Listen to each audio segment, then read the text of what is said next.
नमस्ते जी, वैदिक राष्ट्र में आपका स्वागत है। आज का हमारा विषय है विश्व के लिए वेद ज्ञान की उपेक्षा अहितकारक और हानिकारक।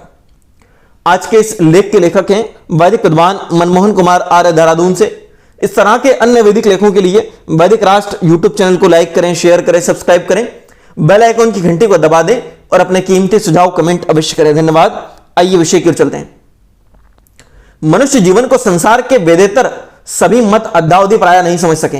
यही कारण है कि यह जानते हुए कि सत्य एक है, संसार में आज के आधुनिक व उन्नत युग में भी एक नहीं अपितु सैकड़ों सहस्त्राधिक मत मतांतर प्रचलित हैं, जिनकी कुछ बातें सत्य और कुछ असत्य एवं अज्ञान पर आधारित हैं। वेद मत एवं वैदिक धर्म अथवा आर्य समाज वेद प्रचार मिशन के अतिरिक्त संसार में ऐसा कोई धार्मिक और सामाजिक मत दृष्टिगोचर नहीं होता जो अपने मत की सभी मान्यताओं की समीक्षा करता हो और अन्य मतों की समालोचना व समीक्षा को ध्यान में रखकर उनकी सत्यता को जानने व तर्क युक्तियों और उदाहरणों सहित उनके सत्य होने की पुष्टि करने का प्रयत्न करता हो। यही कारण है कि वेदेतर सभी मत मध्यकालीन अज्ञान और अंधविश्वासों से युक्त हैं, जिन्हें यह भी ज्ञात नहीं कि ईश्वर उपासना का उद्देश्य क्या है, इसकी सही विधि और सर्वमान्य विधि क्या है और क्या हो सकती है। इसे आज के समय का एक आश्चर्य ही कहेंगे। एक बच्चा स्कूल में प्रवेश कराया जाता है तो वहां के अध्यापकों से जो पढ़ाया जाता है उसे सीखता है। अध्यापक भी उससे पूछता है कि उसे समझ में आया या नहीं। उसकी परीक्षा भी ली जाती है। जितना पढ़ाया गया होता है उसे जान लेने और समझ लेने के बाद उसे ऊपर की कक्षा में प्रोन्नत करके आगे के विषयों को ज्ञान दिया जाता है। विद्यार्थी को अपने अध्यापकों से प्रश्न पूछने, शंका प्रस्तुत करने, संतोषप्रद उत्तर पाने का अधिकार होता है, परंतु जीवन के सबसे प्रमुख अंग जिसमें हमारा वर्तमान और भावी जीवन सहित परजन्म की उन्नति और अवन्नति जुड़ी होती है, उस पर शंका करने, उत्तर पाने का अधिकार किसी मत पंथ में नहीं है। ऋषि दयानंद एक पौराणिक मत मानने वाले माता पिता के यहां जन्मे थे। उन्होंने पहले अपने माता पिता, आचार्यों और बाद में देश के सभी विद्वानों से मूर्ति पूजा की सत्यता पर प्रश्न किए, परंतु आज तक कोई विद्वान और आचार्य उनके प्रश्नों का समाधान नहीं कर पाया। ऐसा होने पर भी देश विदेश में बड़ी संख्या में लोग द्वारा जड़ मूर्तियों की पूजा जारी है। मूर्ति पूजा न केवल वेद विरुद्ध है, अपितु इससे इस संसार को बनाने, चलाने, यथा समय प्रलय करने वाले ईश्वर जो घट घट का वासी है, सर्वव्यापक, सर्वंतर्यामी, सच्चिदानंद स्वरूप है, उसके ज्ञान वेदों में दी गई शिक्षा आज्ञा की अवज्ञा होती है। देश और विश्व में प्रचलित प्राय सभी मतों की न्यूनाधिक यही अवस्था है। आर्य समाज द्वारा प्रचारित वेद से इतर किसी मत, पंथ, संप्रदाय आदि को यह जानने की चिंता ही नहीं है कि उनके मत की मान्यताओं को जीवन में मानने और ना मानने और उसके कुछ अनुकूल व विपरीत आचरण करने वालों की मृत्यु के बाद क्या अवस्था, दशा, गति, सदगति, दुर्गति, उन्नति और अवन्नति होती है। महर्षि दयानंद के जीवन में उनके सामने ऐसे अनेक प्रश्न थे जिन पर विचार करके ही उन्होंने अज्ञान, अविद्या, अंधविश्वास, कुरीति, मिथ्या परंपराओं पर विचार किया था और अथक प्रयासों के बाद उन्हें वेद मत के रूप में एक सच्चा, अविद्या और अज्ञान से सर्वथा मुक्त, सद्ज्ञान, सदाचरणों से युक्त, जीवन को उन्नत करने वाला, मनुष्य जीवन में अभ्युदय, मृत्यु होने पर मोक्ष प्रदान करने वाला एक मत ज्ञात और प्राप्त हुआ था। ऋषि दयानंद को सच्ची ईश्वर उपासना का प्रचार कर इससे विश्व का कल्याण करने की ईश्वरीय प्रेरणा प्राप्त हुई थी। इसी भावना से उन्होंने सन 1863 व उसके बाद मृत्यु पर्यंत वेद की शिक्षाओं के प्रचार प्रसार के कार्य किए, जिसमें मूर्ति पूजा और अन्य विषयों व मत मतांतरों के लोगों से शास्त्रार्थ देशाटन करके लोगों को सदुपदेश से लाभान्वित करना, आर्य समाज की स्थापना, सत्यार्थ प्रकाश सहित ऋग्वेद भाष्य भूमिका आदि अनेक ग्रंथों का प्रणयन, समाज सुधार, देश को स्वतंत्र कराने की प्रेरणा सहित जीवन के सभी धार्मिक और सामाजिक क्षेत्रों में अपूर्व योगदान दिया। उन्होंने जो कार्य किया वैसा महाभारत काल के बाद देश और विश्व के किसी महापुरुष ने नहीं किया। इसे देश और समाज की विडंबना ही कह सकते हैं कि मत मतांतरों को मानने वाले सभी लोग अपने मत के आचार्यों की अच्छी और इतर अविद्यायुक्त बातों को ग्रहण तो कर लेते हैं, परंतु सत्यमत, वेद, धर्म, सिद्धांत, आचरण आदि को जानने की किसी में विशेष उत्सुकता, पिपाशा नहीं देखी जाती। यदि ऐसा होता तो आज विश्व में एक ही मत और धर्म होता जो केवल सत्य मान्यताओं और सिद्धांतों पर आधारित होता, जिसे जानने व अपनाने का प्रयास ऋषि दयानंद ने अपने जीवन काल में किया था। ऋषि दयानंद ने देश व विश्व के लोगों के कल्याण की भावना से वेद ज्ञान के प्रचार के निमित्त आर्य समाज की स्थापना कर सत्यार्थ प्रकाश एवं वेद भाष्य सहित सत्य ज्ञान युक्त अनेक ग्रंथों की रचना की, जिससे देश और देशांतर के लोगों का युग युगांतरों तक मार्गदर्शन हो सके। सत्य पर आधारित प्रमुख धार्मिक और सामाजिक मान्यताएं क्या है जिनसे मनुष्य अभ्युदय व मोक्ष को प्राप्त होते हैं। इसके लिए सभी मत पंथों के ग्रंथों सहित वेद और वैदिक साहित्य की परीक्षा करना अपेक्षित है। यह कार्य ऋषि दयानंद सरस्वती ने सत्यार्थ प्रकाश और अन्य ग्रंथ लिखकर किया। अपनी शिक्षा पूर्ण करने तक उनका उद्देश्य सत्य ज्ञान की खोज करना था। अपना अध्ययन पूरा होने पर उन्होंने पाया कि संसार में वेद ज्ञान के मूल स्रोत हैं। उन्होंने वेदों की परीक्षा की तो पाया कि वेद सृष्टि के आरंभ में ईश्वर से उत्पन्न हुए थे।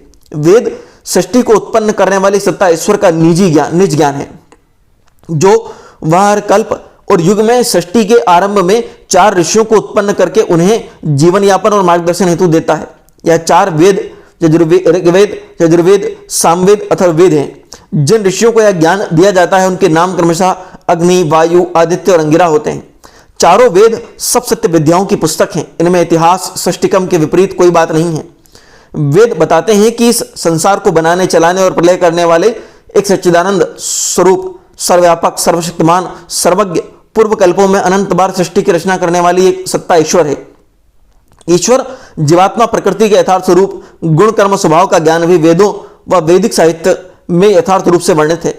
वेद मतांतरों के ग्रंथों की तरह एक बार 1000 या 2000 वर्ष पुरानी बातों का इतिहास या किस्से कहानी आदि से युक्त नहीं है, अपितु कल्पांतर में एक समान, एक रस रहने वाला सद्ज्ञान है।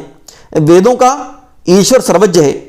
वह कभी भूल नहीं करता, न कभी किसी के प्रति पक्षपात करता है। वह श्रेष्ठ गुणों से युक्त मनुष्यों, जिन्हें आर्य कहा जाता है, उनकी संख्या बढ़ाने के लिए हिंसा की प्रेरणा नहीं देता, न मनुष्य जाति को मतांतरों में बांटता है।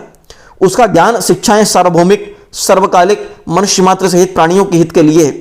वेदों के अनुसार श्रेष्ठ और शुभ कर्मों का आचरण करने वाले लोग आर्य कहलाते हैं। इससे विपरीत अशुभ कर्म और आचरण करने वाले लोग अनार्य, दुष्ट, राक्षस, पिशाच होते हैं। मनुष्य का जीवात्मा अल्पज्ञ होता है। वेदों व वैदिक साहित्य का अध्ययन कर विद्वान बनता है।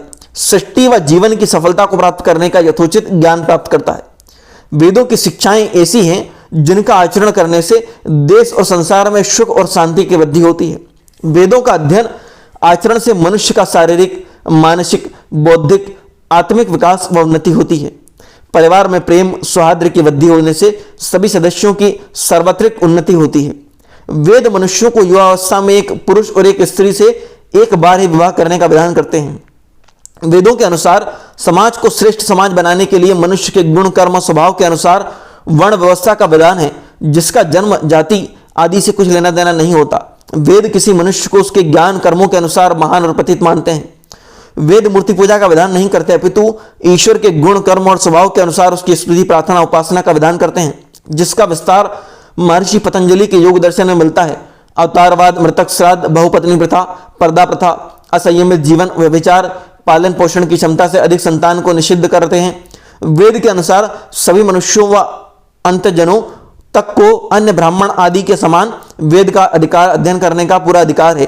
किसी भी प्रकार की अस्पृश्यता, छुआछूत, दूसरों के प्रति असमानता का व्यवहार वेदों के अनुसार निषिद्ध है।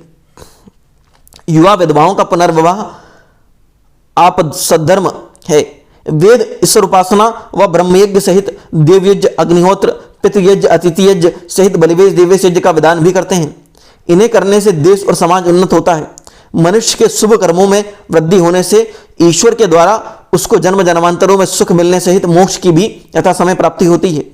वेदों के अध्ययन और आचरण से मनुष्य अंधविश्वासों, पाखंडों से मुक्त होकर सच्चा मानव जीवन व्यतीत करने में सक्षम होते हैं। संसार में सुख, शांति, सबका कल्याण और उन्नति का वातावरण बनता है। सब एक दूसरे की सुख, समृद्धि सहित दुखों में सहायक होते हैं। वेदों का ज्ञान प्राप्त कर उसके अनुसार आचरण करने से मनुष्य स्वस्थ रहता है, उसके बल, आयु में वृद्धि होती है। ऐसे अनेक लाभ वेदों के अध्ययन, तद्वत आचरण करने से प्राप्त होते हैं। जबकि मतांतरों के ग्रंथों को पढ़ने से बुद्धि और ज्ञान की वृद्धि न होकर मनुष्य मध्यकालीन अविद्या, अज्ञान से ग्रस्त होकर अनुचित, अनावश्यक अनेक कार्यों को कर रहे स्वयं दुखी होते हैं और देश और समाज को भी दुखी करते हैं। आज संसार में जो अशांति है, प्रतिस्पर्धा है, गलत तरीके से संपत्ति की वृद्धि है, निर्दोषों की हत्या है, हिंसा, अन्याय, शोषण, येन केन प्रकार सीएम, पीएम, सत्ताधीश बनने की होड़ है, कर्तव्यों की उपेक्षा, अवहेलना, अनाचार, अत्याचार, भ्रष्टाचार आदि की बातें हैं, वह सब मतांतरों की अविद्या और वेदों के अप्रचार के कारण ही है। वेदानुसार आचरण करने से मनुष्य का वर्तमान जीवन उन्नत होता है और सुधरता है। साथ ही ईश्वर उपासना, अग्निहोत्र, परोपकार, दान, शुभ कर्मों से मृत्यु उपरांत जन्म मरण के बंधनों और दुखों से मुक्ति सहित मोक्ष की प्राप्ति भी होती है, जो अन्य किसी मत और समुदाय की मान्यताओं पर आचरण करने से नहीं होती। वेदाध्ययन करने वाला प्रत्येक व्यक्ति वेदों के कथन को ज्ञान और विज्ञान से पूर्ण होने के कारण उस पर विश्वास करता है, न कि बाबा वाक्यम प्रमाणम के कारण। वेदों में इतिहास से जुड़ी कहानियां और अविद्यायुक्त शिक्षाएं नहीं है। अतः सभी मनुष्यों को सब मतों का अध्ययन करने सहित वेद, वैदिक साहित्य, सत्यार्थ प्रकाश आदि ग्रंथों का अध्ययन करके वेदों को अपनाना चाहिए, जिससे उनका यह जन्म और परजन्म उन्नत और सफल हो सके।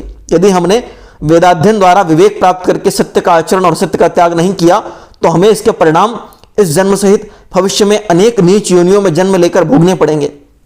वेदाध्ययन, वेदाचरण द्वारा ही हम अपने वर्तमान और भविष्य सहित परलोक के जीवन का सुधार कर सकते हैं।